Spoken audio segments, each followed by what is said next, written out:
तो हाँ जी बच्चों बच्चों हमारा मई 24 का रिजल्ट यहाँ पर आ चुका है और कहीं ना कहीं अब हम अपनी सितंबर की तैयारी में लग चुके हैं। आप में से बहुत सारे बच्चे ऐसे भी होंगे जिनका अटेम्प्ट अब सितंबर होने वाला है। तो आपने मई 24 का पेपर देने के बाद अब सितंबर के लिए अपनी प्रिपरेशन को रीस्टार्ट किया है। कहीं ना कहीं अगर आपके मार्क्स एज पर एक्सपेक्टेशन नहीं थे, आप में से बहुत सारे बच्चे ऑलरेडी रीवैल्यूएशन के लिए भी अप्लाई कर चुके होंगे, पैरेलली आपकी स्टडी स्टार्ट हो गई होगी। बट ये सारी डिस्कशन एंड नॉइस के अंदर हम एक चीज का एनालिसिस करना ना भूलें कि जो हमने मई 24 का पेपर लिखा था उसमें एग्जैक्टली हमारी मिस्टेक्स क्या थी। हम बहुत बार उस मिस्टेक से अनअवेयर रहते हैं और आगे वाले अटेम्प्ट्स में सिमिलर मिस्टेक को हम रिपीट करते रहते हैं। तो उसी चीज को टारगेट करने के लिए आज की वीडियो में रिकॉर्ड कर रहा हूं। इस वीडियो में आज के दिन हम जो मई 24 का लॉ का पेपर आया था उसको डिस्कस करने जा रहे हैं। इसके सजेस्टेड आंसर अभी इंस्टीट्यूट की वेबसाइट पर है नहीं, जिसकी वजह से हमें अपनी मिस्टेक्स पता ही नहीं चल पाती।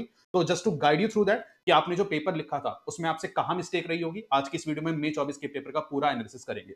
ये वीडियो उन बच्चों के लिए तो हेल्पफुल है ही जिन्होंने मई 24 में पेपर दिया था एंड किसी कारणवश आप पास नहीं हो पाए, एंड आगे वाले अटेम्प्ट्स के लिए भी जो फ्रेशली अपनी तैयारी कर लें उनके लिए भी वीडियो बिल्कुल हेल्पफुल रहेगी। आप इस वीडियो को देखते हुए चलना, हर क्वेश्चन का आंसर पहले ही आपके माइंड में आ जाना चाहिए, फिर मैं जो एनालिसिस कराऊंगा उससे आप अपने आंसर को मैच करेंगे। यहाँ पर बेटा आप जैसी सारे डिस्कशन को देखेंगे, आपकी पेपर में दो जगहों पर मिस्टेक हो सकती है। पहली मिस्टेक तो लॉ आइडेंटिफाई करने में, तो जैसे ही मैं कोई क्वेश्चन बता रहा हूं, अगर आप लॉ के प्रोविजन को करेक्टली आइडेंटिफाई नहीं कर पा रहे, इसका मतलब आपके फंडामेंटली कॉन्सेप्चुअल अंडरस्टैंडिंग में कहीं ना कहीं गैप है, आपको उसको फिल करना पड़ेगा या उसको फिल करना पड़ेगा। एंड दूसरा गैप कहां पर आ सकता है कि आपने प्रोविजन से आइडेंटिफाई कर लिया था और उसकी राइटिंग प्रैक्टिस में आपको कहीं ना कहीं दिक्कत आई थी। उस केस में आपको शायद प्रोविजंस को ज्यादा बाय हार्ट याद करना पड़ेगा, ज्यादा टाइम राइटिंग प्रैक्टिस को डिवोट करना पड़ेगा। इन एनी केस आपको अपनी मिस्टेक्स का आइडिया लगेगा और पेपर के इस पूरे एनालिसिस में आपको याद आता रहेगा, अच्छा जी यहां पर मैंने मिस्टेक करी थी तो यहां पर मेरे मार्क्स जरूर डिडक्ट हुए होंगे। तो बेटा वीडियो में मेरे साथ जरूर बने रहिएगा, एंड तक आपको पूरा आइडिया लग जाएगा कि मई 24 के पेपर में अगर हमसे कोई मिस्टेक हुई थी तो वो क्या थी। तो विदाउट एनी फर्दर अडू करते हैं इस डिस्कशन को स्टार्ट। ये बेटा आपका मई 24 का पेपर आ रहा है, इसके अंदर मैं पूरा एनालिसिस भी करूंगा, अपनी तरफ से आपको respective answers and suggested answer भी यहां पर बताता हुआ चलूंगा। किसी को भी अगर ये वाला पीडीएफ चाहिएगा तो वीडियो के डिस्क्रिप्शन में लिंक है, क्लिक करिएगा, वहां से आपको वो लिंक मिल जाएगा। आते हैं और फटाफट से डिस्कशन करना करते हैं स्टार्ट। बड़ा हमारा मई 24 सी इंटर लॉ का नए सिलेबस का पहला पेपर था जो इंस्टीट्यूट ने कंडक्ट किया था। एमसीक्यू बेस्ड पेपर ऑब्वियसली हमारे पास नहीं होता, पर सब्जेक्टिव पेपर ये जरूर है। इसका एनालिसिस हम स्टार्ट करेंगे। क्वेश्चन नंबर फर्स्ट हमारे पास यहां पर आया था, जो क्वेश्चन नंबर फर्स्ट यहां पर आया था वो मैंडेटरी था, उसका पार्ट ए 5 नंबर के वेटेज रखता था। देखते हैं क्वेश्चन क्या कहना चाह रहे हैं। क्वेश्चन कह रहे हैं भाई, ये कंपनी है एमएनओ लिमिटेड, उसने दो class of equity share issue किए थे, क्लास 1 एंड क्लास 2। क्लास 1 में 3 लाख इक्विटी शेयर इशू किए हैं, 10 रुपए ईच के 30 लाख रुपए के इक्विटी शेयर आए और यहां पर हर एक शेयर पर आपको एक वोट डालने का अधिकार मिला। फिर आए बेटा class 2 equity share, total 50,000 equity shares, once again of rupees 10 each. 5 lakh रुपए की एक क्लास 2 की पेड अप इक्विटी कैपिटल आई। पर यहां पर एक इंटरेस्टिंग बात क्या है, यहां पर जो शेयर इशू है, यहां पर किसी भी पर्सन को एक वोट डालने का अधिकार तब मिला था जब उसके पास कम से कम 5 शेयर हो। तो 5 शेयर्स पर आपको 1 वोटिंग राइट मिल रहा है, तो आप कह सकते हैं काइंड ऑफ एक डीवीआर यहां पर है जो कंपनी ने इशू कर रखा है। क्वेश्चन आ गया, कह रहे भाई, at the time of issue the company had fulfilled all the conditions related to the issue of share capital. The company wants to vary the voting right of class 2 equity share. बेटा paper में आप जैसे ही statement पढ़ते हो, आपका mind lightning सीधे उस section पर पहुंचना चाहिए जिस पर ये बेस्ड है। अगर आपका माइंड उस सेक्शन में पहुंच गया कि जी ये इस वाले प्रोविजन पर बेस्ड है, फिर आप उसके कंटेंट को पेपर में तरीके से लिख पाएंगे। पर अगर इस मोमेंट पर आपके दिमाग में ये आया ही नहीं कि यार वेरिएशन की बात कर रहा है, क्लास 2 के राइट्स वेरी हो रहे हैं, यहाँ पर कौन सा सेक्शन लगेगा, इसका मतलब आपकी कॉन्सेप्चुअल अंडरस्टैंडिंग कहीं ना कहीं लैकिंग है। तो यहाँ पर जैसे ही मैं बोलता हूँ वेरिएशन की बात, आपका माइंड सीधा पहुंचना चाहिए आपके सेक्शन 48। आपके दिमाग में आना चाहिए कि मेरी बुक में वहां पर मैंने सेक्शन 48 पढ़ा था, 48 जो वेरिएशन की बात करता था उसका प्रोविजन क्या कहता है, वो फटाफट से आपके माइंड में रिकॉल हो जाना चाहिए। बेटा this has to be very fast, ये पूरा प्रोसेस बहुत स्पीड में होना चाहिए क्योंकि आपको 100 नंबर का पेपर लिखना है। You can't be very slow कि यार बैठे हैं सोच रहे आराम से 3-4 मिनट सोचने में लगाते, वो सब नहीं होना चाहिए। वो सब काम आप अपनी प्रिपरेशन के दौरान करते हो। बड़ा सेक्शन 48 की अगर हम बात करें, ये वेरिएशन की बात करते हैं। वेरिएशन के रिगार्डिंग सेक्शन ने क्या कहा था कि जी आज अगर कोई भी कंपनी किसी भी क्लास ऑफ शेयर होल्डर्स के राइट को वेरी करना चाह रही है, पॉसिबल है। उसके लिए या तो आप उस क्लास के उतने मेंबर्स का कंसेंट लेना जिनके पास 75% इशूड शेयर है, उनका या तो रिटन कंसेंट ले लीजिए या उनकी क्लास मीटिंग बुलाकर एसआर पास कर लीजिए। ऐसा करने से पहले चेक कर लेना वेरिएशन की पावर या तो मेमोरेंडम आर्टिकल में होनी चाहिए, अगर नहीं थी तो टर्म्स ऑफ द इशू से प्रोहिबिटेड ना हो। एक क्लास के राइट वेरी करने की वजह से कोई दूसरा क्लास इंपैक्ट हो, उसका भी अप्रूवल लेना है। करंट केस में बेटा क्योंकि हम 5 शेयर पर एक वोटिंग अधिकार था और उसको 10 शेयर पर एक कर रहे हैं, तो क्लास 1 वाला इंपैक्ट थोड़ी ना हो रहा है, ये तो उसके फायदे की बात है, तो उससे अप्रूवल लेने की बात नहीं आएगी। फिर यहां पर बात आई थी अपील की। ये जो माइनॉरिटी है अगर वो इस डिसीजन से खुश नहीं है, वो एनसीएलटी के पास अगले 21 दिन में अपील फाइल कर सकते हैं, बट उन्होंने इनिशियली वेरिएशन के फेवर में वोटिंग ना करी हो और उनके पास कम से कम 10% शेयर्स होने चाहिए। आई होप बेटा ये सारी बातें आपको याद आ रही होंगी, ये सारी बातें आपके माइंड में एग्जाम में वो क्वेश्चन पढ़ते ही फटाफट से ब्रशअप हो जानी चाहिए। चलिए बेटा फिर भी क्वेश्चन एक बार पूरा पढ़ लेते हैं। तो company wants to vary the rights of the class of equity share, तो क्लास 2 के राइट्स को हमें वेरी करना है। 5 से 10 शेयर्स का अधिकार हम देना चाह रहे हैं। कंपनी के मेमोरेंडम और आर्टिकल में वेरिएशन की पावर है, सेक्शन की रिक्वायरमेंट भी मीट हो गई। और आज 50,000 में से 40,000 शेयर्स होल्ड करने वाले मेंबर्स ने अपना कंसेंट इस वेरिएशन के लिए प्रोवाइड कर दिया, तो 80% मेंबर्स जिनके पास उस क्लास के 80% शेयर्स हैं, उनका कंसेंट आ चुका है। ये रिक्वायरमेंट भी मैटर। फिर वो कह रहे हैं जो डिसेंटिंग शेयर होल्डर्स थे, उनमें से जिन शेयर होल्डर्स के पास 4500 इक्विटी शेयर्स हैं, आज वो एनसीएलटी के पास वेरिएशन के अगेंस्ट अपील फाइल करना चाह रहे हैं। तो एक चीज तो क्लियर है कि डिसेंटिंग शेयर होल्डर्स जिन्होंने इनिशियली कंसेंट नहीं दिया था, वो अपील फाइल करना चाहते हैं, पर बड़ा वो उस क्लास के कम से कम होनी चाहिए 10%। 10% का मतलब कम से कम उतने मेंबर्स को यहां पर अपील फाइल करनी पड़ती जिनके पास 5000 शेयर है, और यहां पर अपील फाइल कर रहे हैं सिर्फ 4500 शेयर। तो ये अपील तो मेंटेनेबल नहीं रहेगी। अब आ जाते हैं क्वेश्चन पर। बड़ा क्वेश्चन पढ़ते पढ़ते हमें सेक्शन के सारे आंसर्स मिल गए। आई डोंट थिंक कि अब क्वेश्चन का आंसर करने में हमें दिक्कत आनी चाहिए। पहला सवाल यही था, क्या कंपनी यहां पर वेरिएशन कर पाएगी? बिल्कुल। तो हमें अपने आंसर में सेक्शन 48 के बारे में लिखना होगा, उसके प्रोविजंस के बारे में लिखना होगा, उसे अप्लाई करते हुए current facts of the case में लिखते हुए हमें कंक्लूजन देना। एंड लास्टली, क्या यहां पर डिसेंटिंग शेयर होल्डर्स एनसीएलटी के पास अप्लाई कर पाएंगे? नहीं, क्योंकि वो 10% नहीं है। अब यहां पर आपकी दो अप्रोच हो सकती है। पार्ट 1 का लॉ पहले लिखो, उसके फैक्ट्स ऑफ द केस और कंक्लूजन को आप पहले लिखें, फिर पार्ट 2 का लॉ, उसके फैक्ट्स ऑफ द केस या कंक्लूजन, या सिंपली आप पूरा पार्ट 1 एंड 2 का लॉ इकट्ठे लिख दीजिए और उनके फैक्ट्स ऑफ द केस और कंक्लूजन एक साथ लिख दीजिए। उनसे कोई भी फर्क नहीं पड़ेगा, उससे आपके मार्क्स लूज नहीं होंगे, बट आपको लॉ अप्लाई करना बड़ा जरूरी है। बेटा ये एक ऐसा क्वेश्चन था जो एक्सपेक्टेड ग्राउंड्स पे था। सेक्शन 48 हम क्लास में बहुत बार डिस्कस करते हैं, कई चांस सितारे उस पर लगाते हैं, तो मैं कहूंगा ये एक अच्छा क्वेश्चन था। हाँ, अनडाउटेडली इस टाइप का प्रैक्टिकल बेस्ड सवाल पहली बार इस सेक्शन पर बना है, पर हमने क्लासेस में सॉल्व किया है। आई एम होपिंग ये क्वेश्चन आप क्रैक कर पाए। आते बेटा इससे अगले सवाल पर, question number B. BBQ limited जिसका रजिस्टर्ड ऑफिस, बेटा ये वाला जो क्वेश्चन है ये बहुत ही ज्यादा माइन्यूट पॉइंट के ऊपर इंस्टीट्यूट ने टेस्ट किया, मतलब यहां पर आपकी बहुत माइन्यूट अंडरस्टैंडिंग टेस्ट होगी। करते हैं discuss. BBQ Limited, with its registered office in Hyderabad, has two branch office, one located in Delhi and other in London. तो बेटा कंपनी की दो ब्रांचेस हैं, एक दिल्ली में, एक लंदन में। Accounting transactions of the branches are recorded and all the books of accounts are maintained in the branches. तो बेटा ब्रांच के खाते ब्रांच पर मेंटेन हुए हैं। Branch accountant of Delhi branch sent monthly and branch accountant of London branch sent quarterly summarized trial balance, PNL and balance sheet to the head office. तो बेटा जो दिल्ली वाली ब्रांच थी वो अपनी समराइज रिटर्न मंथली भेज रही थी हेड ऑफिस पे, एंड जो लंदन वाली ब्रांच है वो क्वार्टरली भेज रही थी। Okay. One of the assistant of the audit team, Mr. Naveen, raised the issue that branches of the company maintain its books of accounts at branches, so it defaults on non-maintaining the proper books of accounts at registered office. तो बड़ा audit team के एक assistant ने एक query raise करी कि company को अपने बुक्स ऑफ अकाउंट्स ना रजिस्टर्ड ऑफिस पर मेंटेन करने होते हैं, तो आपने ब्रांचेस के खाते जो ब्रांचेस पर मेंटेन किए हैं वो गलत है, ऐसा नहीं होना चाहिए था। उन्होंने फिर से एक और ऑब्जेक्शन रेज किया। उन्होंने कहा जो लंदन वाली ब्रांच अपनी समराइज रिटर्न भेज रही है वो क्वार्टरली बेसिस पर भेज रही है, जबकि उसको भी मंथली बेसिस पर भेजना चाहिए। बेटा इसका पहले पार्ट का आंसर तो बड़ा इजी है कि आप ब्रांचेस के खाते ब्रांचेस पर मेंटेन कर सकते हो। आपने सेक्शन 128 पढ़ा था, बिल्कुल ब्रांचेस के खाते आपको ब्रांचेस पर मेंटेन करना अलाउड है। अकाउंट्स में भी आप ये बात सीखते हो, तो ये क्वेश्चन तो आप अपनी कॉमन सेंस से भी टैकल कर जाते। जो अगला सवाल है ये बहुत ही माइन्यूट पॉइंट पर बेस्ड है। बेटा जो डोमेस्टिक ब्रांचेस होती हैं वो अपने खाते हेड ऑफिस के पास पीरियोडिकली भेजेंगी, वहां पर लॉ ने कोई पीरियड स्पेसिफाई नहीं किया, तो ये मंथली खाते भेजे हैं वो ठीक है। पर जो फॉरेन ब्रांचेस है उनके लिए जो मिनिमम रिक्वायर्ड पीरियड है वो क्वार्टरली है, ये चीज लॉ के अंदर मेंशन है। तो उन्होंने जो क्वार्टरली खाते भेजे वो एकदम ठीक है, इसके अंदर कोई भी दिक्कत नहीं। मैं आपको आपकी बुक से ये वाला प्रोविजन एक बार दिखा देता हूं, आपको याद आ जाएगा। तो बताइए आपका सेक्शन 128 आया आपकी बुक में, जहां पर आपने सेक्शन 128 पढ़ा था, अकाउंट्स ऑफ द कंपनी के चैप्टर का पहला सेक्शन आया था। यहां पर सबसे पहले सबसेक्शन 2 आया था जिसने आपको बताया था कि आप ब्रांचेस के खाते ब्रांचेस पर मेंटेन करिए, पीरियोडिकल रिटर्न आपको रजिस्टर्ड ऑफिस पर भेजनी है। पर नीचे जब यहां पर हमने रूल 4 पढ़ा जो फॉरेन ब्रांचेस की बात कर रहा था, वहां पर हमने एक बात पढ़ी थी कि जो समराइज रिटर्न फॉरेन ब्रांचेस पर मेंटेन होती है वो क्वार्टरली इंटरवल पर उनको अपने हेड ऑफिस या रजिस्टर्ड ऑफिस पर भेज सकती है। तो बड़ा इस वाले पॉइंट पर बेस्ड ये सवाल आया था। आई एम होपिंग इसको भी टैकल करने में आपको दिक्कत नहीं आएगी। पहला पार्ट तो बड़ा सिंपली टैकल हो गया होगा, सेकंड में भी आपको ये माइन्यूट सा पॉइंट याद आ गया होगा बिकॉज क्लासेस में हमने रिवाइज किया था। तो बड़ा ये आपका क्वेश्चन नंबर सेकंड आया, एंड क्वेश्चन फर्स्ट का सेकंड पार्ट अब तक 10 नंबर का हमारा सब्जेक्टिव पेपर कवर किया। एंड फाइनली बेटा यहां पर ऑप्शन नंबर या क्वेश्चन नंबर सी आ रहा है, क्वेश्चन फर्स्ट का लास्ट पार्ट है 4 नंबर का, फेमा का ये सवाल है। और बेटा फेमा में इन टोटलिटी मैंने आपको कहा था तीन ही चीजों पर हमें ध्यान रखना है, एक तो रेजिडेंसी, एक कैपिटल अकाउंट ट्रांजैक्शन, एक करंट अकाउंट ट्रांजैक्शन। तो बेटा ये सवाल जो था ये आपका रेजिडेंसी वाले क्वेश्चन पर आया था और बहुत ही ज्यादा आसान सवाल ये था। देख लेते क्वेश्चन क्या कह रहे हैं। ये कह रहे जी mister L was employed as a fashion designer in elegant textile limited, a public limited company in Gurugram India during the financial year 23-24। He had efficiently provided his services for 183 days during the above period। तो बेटा 23-24 वाले साल में mister L India में रहे हैं 183 दिन के लिए। तो बेटा आप रेजिडेंट कहला जाते हो अगर आप पिछले साल 182 दिन से ज्यादा 182 डेज से ज्यादा इंडिया में रहे थे।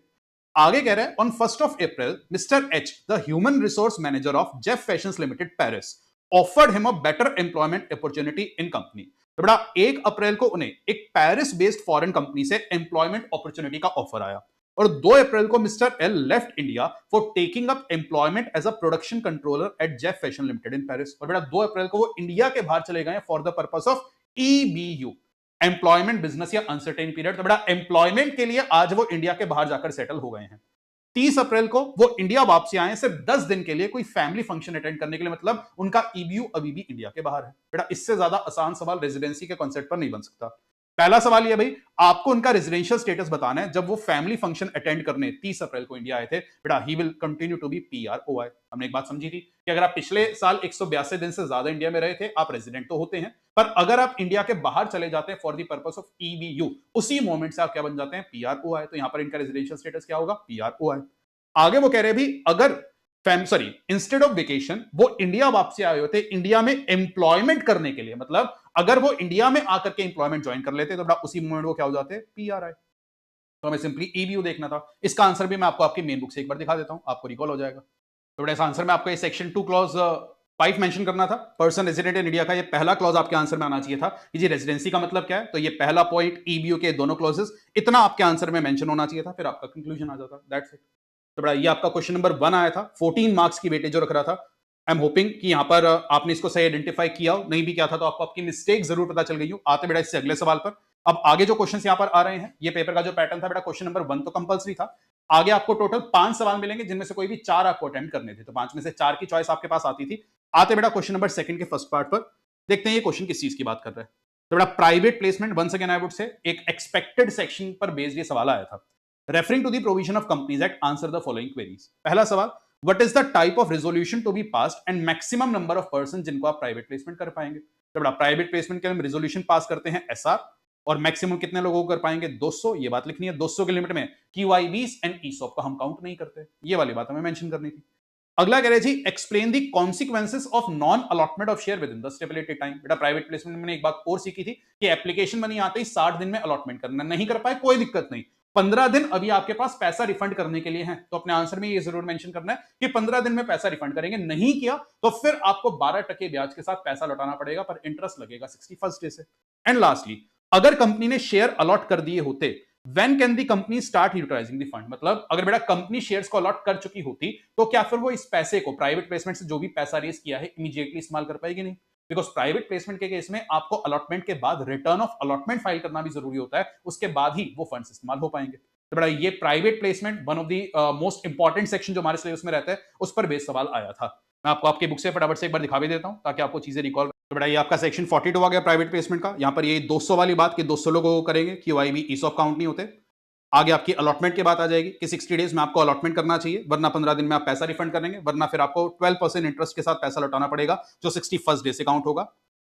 इसके बाद बेटा आपकी ये वाली बात आ गई कि आपको एसआर पास करना पड़ेगा, एंड लाइकवाइज आप इस पैसे का इस्तेमाल नहीं करेंगे जब तक आप रिटर्न ऑफ अलॉटमेंट फाइल नहीं कर देते। तो बेटा ये सेक्शन 42 आपका आया प्राइवेट प्लेसमेंट का क्वेश्चन। आते बेटा इससे अगले सवाल पर।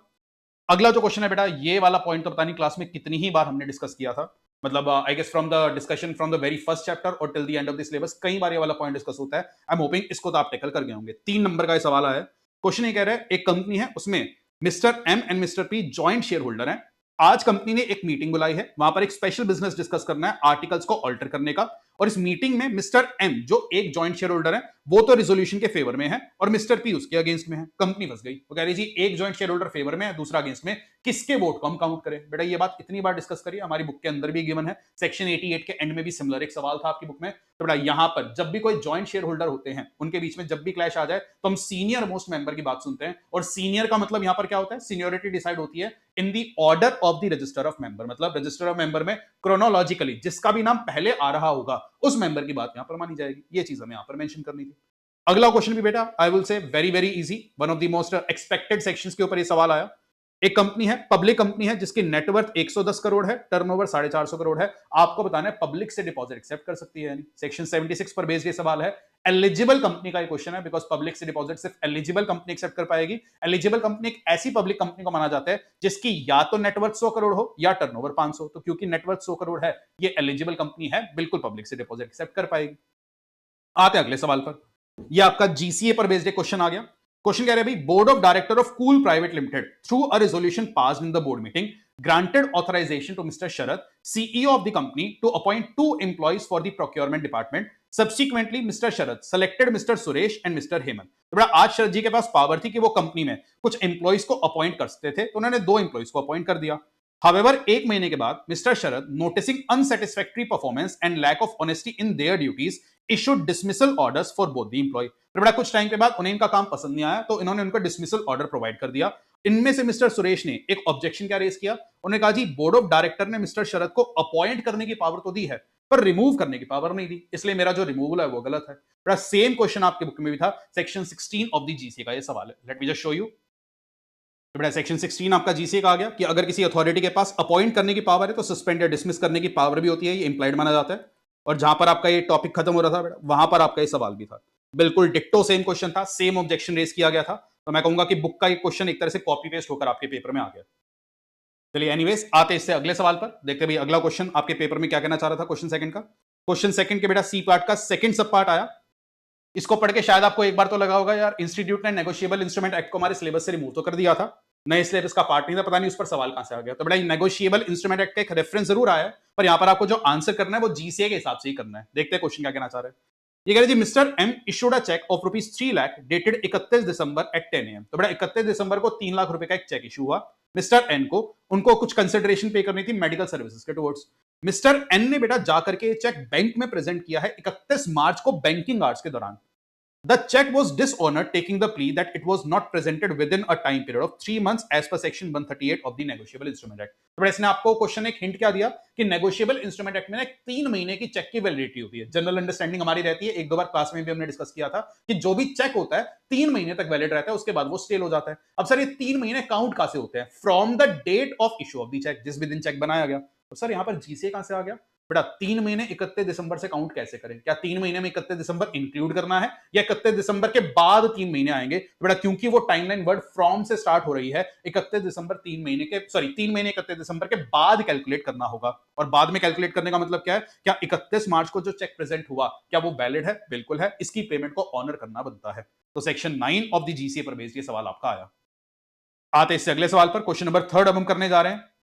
पहला तो इतनी बार डिस्कस हुआ है क्लास के अंदर, निमोनिक भी शायद आपको याद आ जाए कि आज एक कंपनी बोनस इशू लाना चाह रही है. बोनस इशू लाने की कंडीशंस क्या है? स्ट्रेट फॉरवर्ड क्वेश्चन है. इस पर मैंने आपको एक निमोनिक भी बताया था, बोनस, कि बोनस के लिए पावर देखेंगे आर्टिकल में ओ से or, no default of employ statutory dues, no default of fixed deposits, उन्हें करो fully paid, such other conditions as may be prescribe. Prescribe condition एक ही थी कि डिक्लेयर होने के बाद रिवोक नहीं करेंगे. आई होप ये वाला क्वेश्चन तो आप स्ट्रेट फॉरवर्ड कनेक्ट कर पाए होंगे. यहां पर निमोनिक ने आपकी हेल्प कर दी होगी. तो बड़े 5 नंबर का सवाल आपका बोनस इशू पर आया था.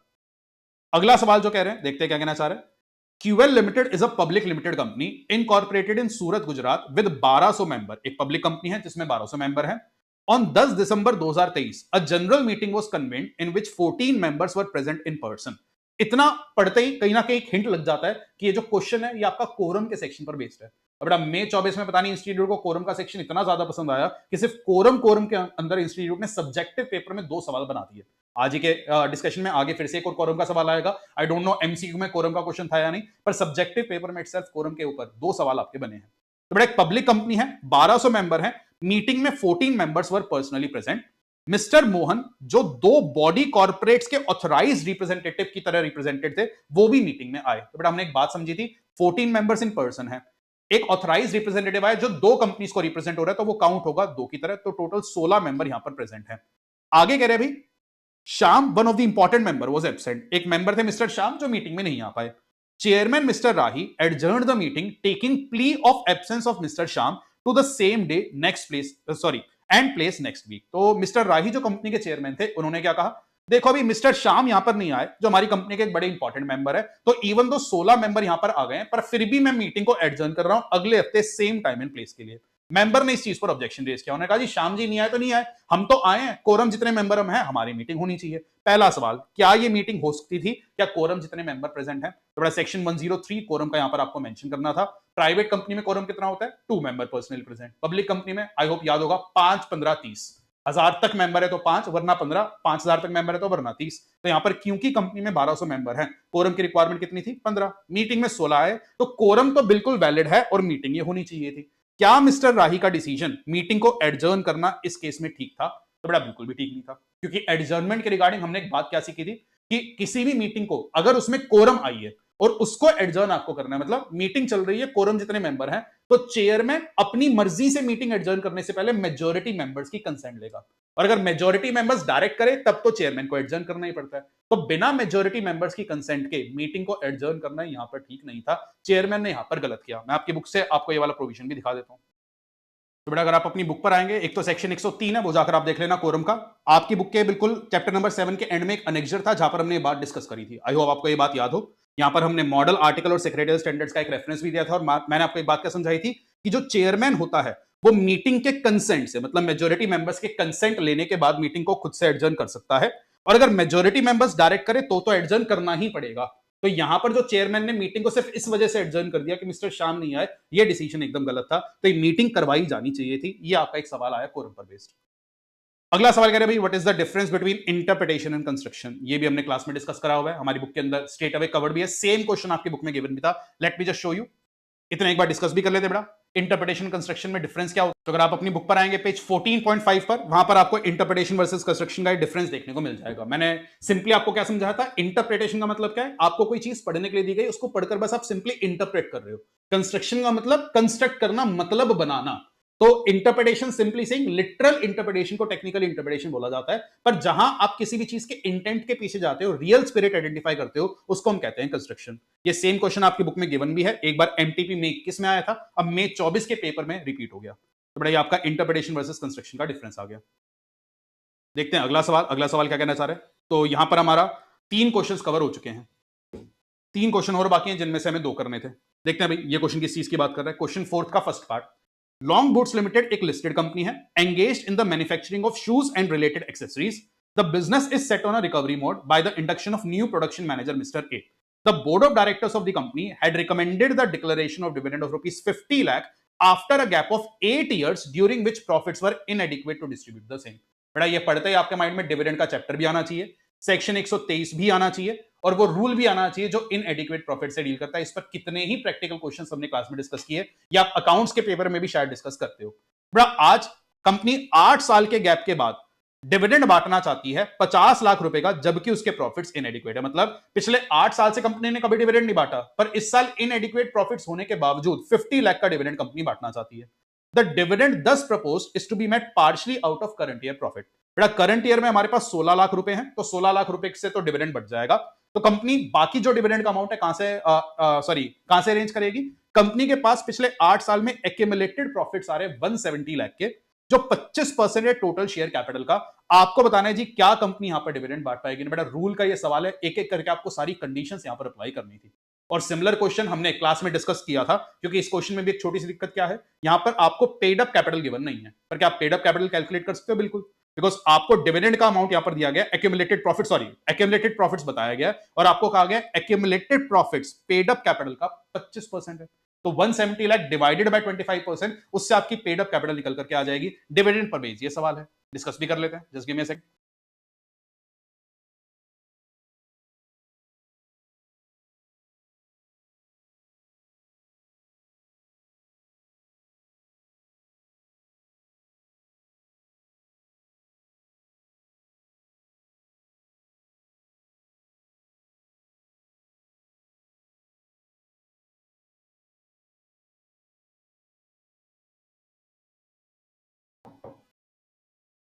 तो बेटा ये आपका रूल 3 आ गया डिविडेंड के चैप्टर में, जहां पर आपने सारी कंडीशंस देखी होंगी। ये रूल 3 आपको मेंशन करना चाहिए था। यहां पर आपकी चारों कंडीशंस आ रही हैं। जो आपकी कंडीशन नंबर 1 है वो तो इस केस में एप्लीकेबल होगी ही नहीं, बिकॉज कंपनी ने पिछले 8 साल से डिविडेंड बांटा ही नहीं, तो पिछले 3 साल का कोई डिविडेंड का रेट हमारे पास है ही नहीं, तो ये वाली कंडीशन तो आपकी एप्लीकेबल ही नहीं है। सेकंड कंडीशन बिल्कुल यहां पर अप्लाई कर जाएगी। सेकंड कंडीशन क्या कह रही थी, आप कितना अमाउंट ड्रॉ करेंगे, 10% of the paid up capital and free reserve. Free reserve आपको दिए गए थे 170 लाख के, इसका डिवाइडेड बाय 25% करते तो पेड अप कैपिटल हमारी आ जाती 680। तो 680 प्लस 170, इसका 10% अगर आप करेंगे तो as per condition number second आप 85 लाख अपने रिजर्व से विड्रॉ कर पाएंगे।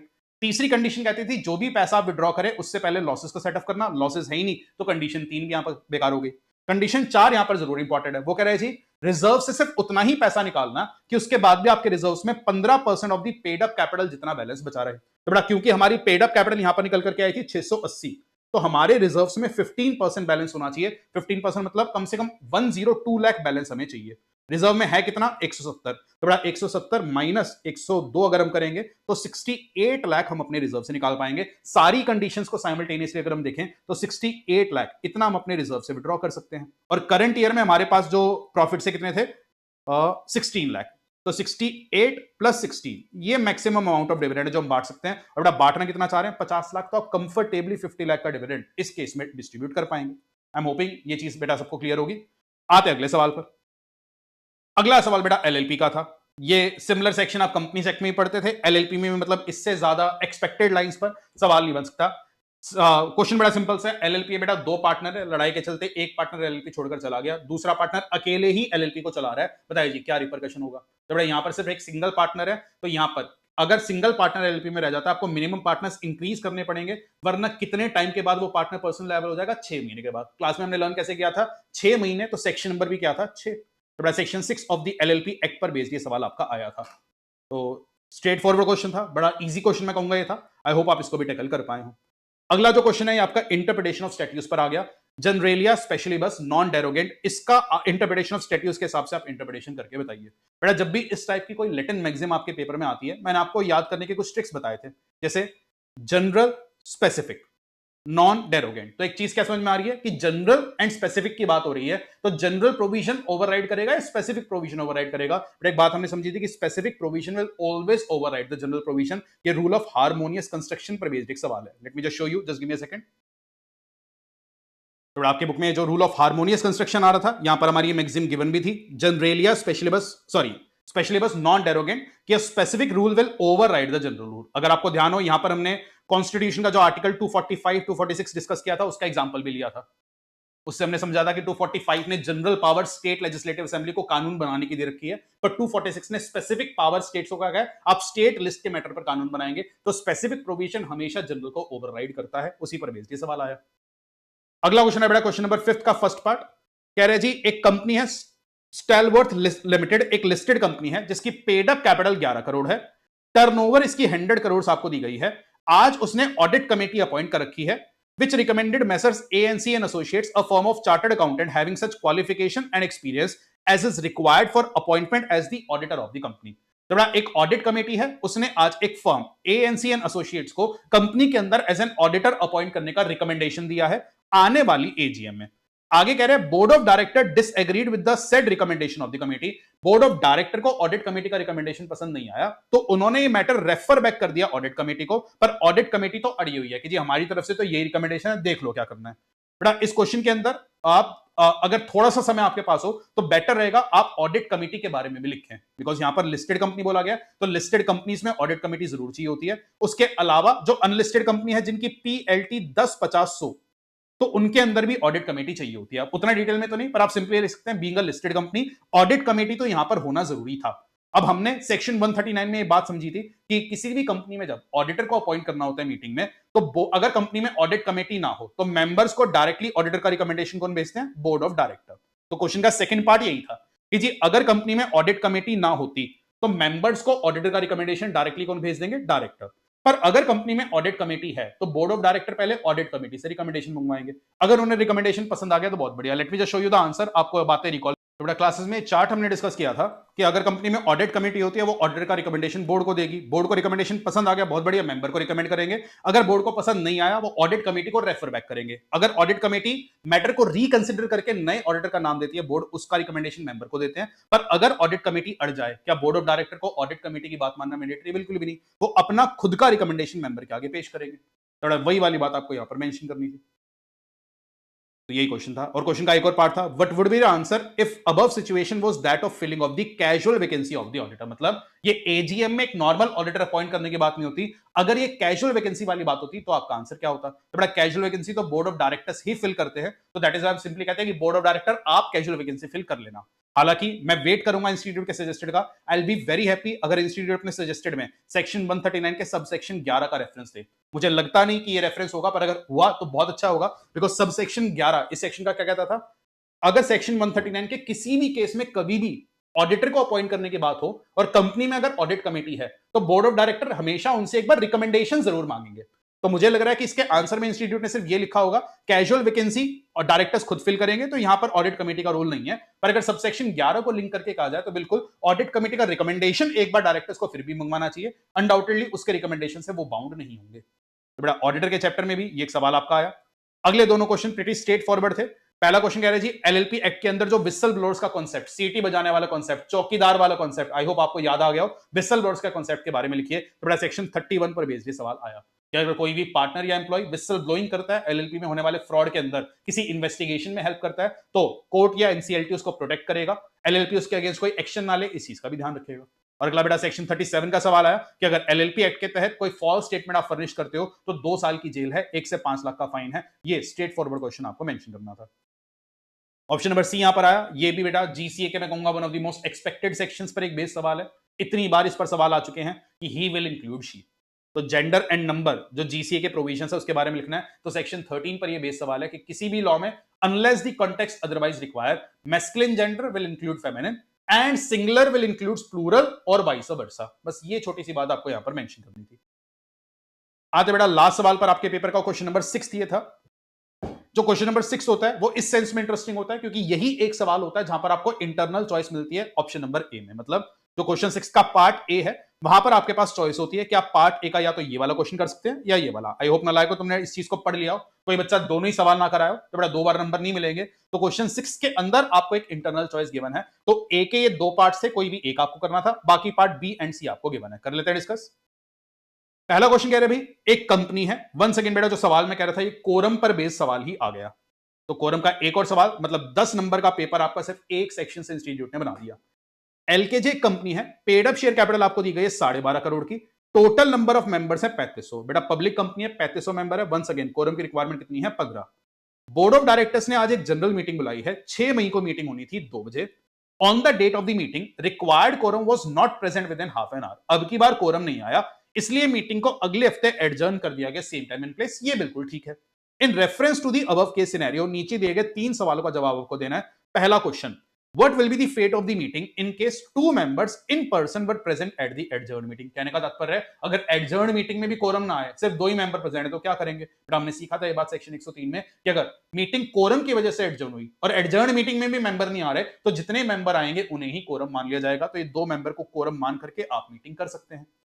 अगला क्वेश्चन, इन केस 6 मई को 16 मेंबर प्रेजेंट थे, मतलब कोरम जितने मेंबर प्रेजेंट थे, but the chairman owing to the unruly behaviour of some member during the meeting has adjourned the same to 13th में। मतलब मीटिंग में कोरम आया, मेंबर्स प्रेजेंट थे, पर चेयरमैन ने मीटिंग के अंदर केओस होने की वजह से मीटिंग को एडजर्न किया और अब की बार एडजर्न मीटिंग में सिर्फ 3 ही मेंबर आए हैं, क्या इन्हें कोरम माना जाएगा? नहीं बेटा, ये वाला क्वेश्चन पिछले क्वेश्चन से अलग है। पिछला क्वेश्चन पूछ रहा था क्या मीटिंग को एडजर्न करना ठीक था या नहीं, यहां पर ये सवाल नहीं पूछ रहा। यहां पर क्वेश्चन कह रहा है एडजर्न हो गई, जो रिक्वायरमेंट थी मेट हो गई होगी, मेजोरिटी मेंबर का शायद कंसेंट ले लिया गया होगा, हमें उस डिबेट में नहीं जाना।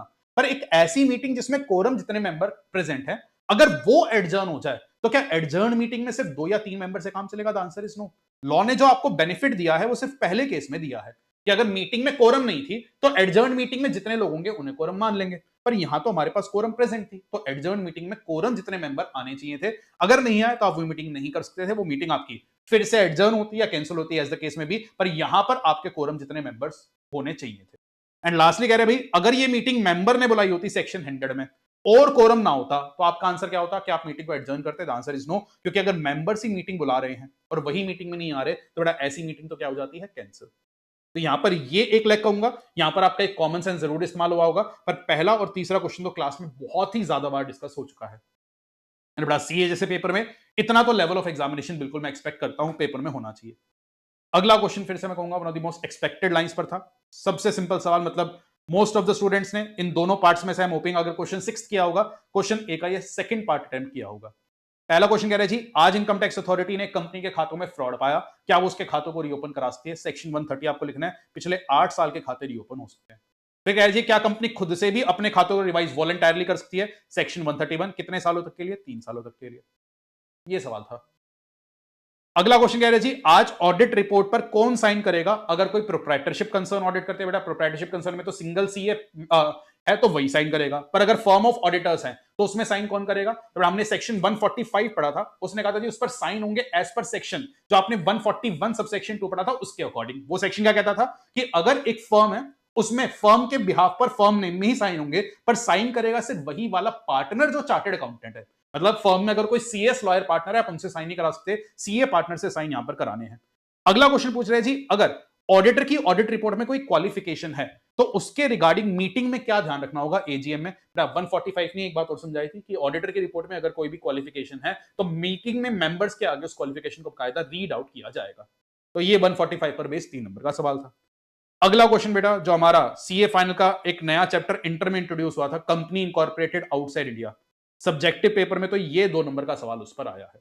एमसीक्यू में शायद उस पर और क्वेश्चंस रहे होंगे, पर सब्जेक्टिव की अगर बात करें तो सिर्फ 2 नंबर का सवाल है। और ये वाला सवाल आप अपने चैप्टर 3 प्रोस्पेक्टस की नॉलेज से भी टैकल कर सकते हो, बिकॉज बिल्कुल सेम आंसर यहां पर लिखना है कि आज अगर कोई फॉरेन कंपनी इंडिया में प्रोस्पेक्टस इशू करती है तो एक्सपर्ट्स कंसेंट के रिगार्डिंग आपको क्या बात का ध्यान रखना है। तो बड़ा सेक्शन 388 पर बेस सवाल है, उसने कहा जी एक्सपर्ट की रिपोर्ट आपके प्रोस्पेक्टस में हो सकती है, बस कुछ बातों का ध्यान रखना कि एक्सपर्ट ने अपनी रिटन कंसेंट दे रखी हो, रिटन कंसेंट विड्रॉ ना करी हो, और प्रोस्पेक्टस के ऊपर यह बात मेंशन है कि एक्सपर्ट की रिटन कंसेंट आ भी चुकी है और वो विड्रॉ नहीं हुई, तभी आपके प्रोस्पेक्टस में एक्सपर्ट की रिपोर्ट आ पाएगी।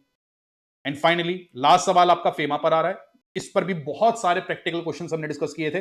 करंट अकाउंट ट्रांजैक्शन की 3 ट्रांजैक्शंस आपको दी गई हैं, बस वो लिमिट आपको बतानी है कि आज अगर किसी एजेंट ने अब्रॉड रेजिडेंशियल फ्लैट्स बिकवाए हैं, रेमिटेंस फॉर कंसल्टेंसी सर्विसेज कितना हो सकता है, and remittance by way of pre incorporation expense. Let me just show you, book में देखते हैं आपको शायद याद।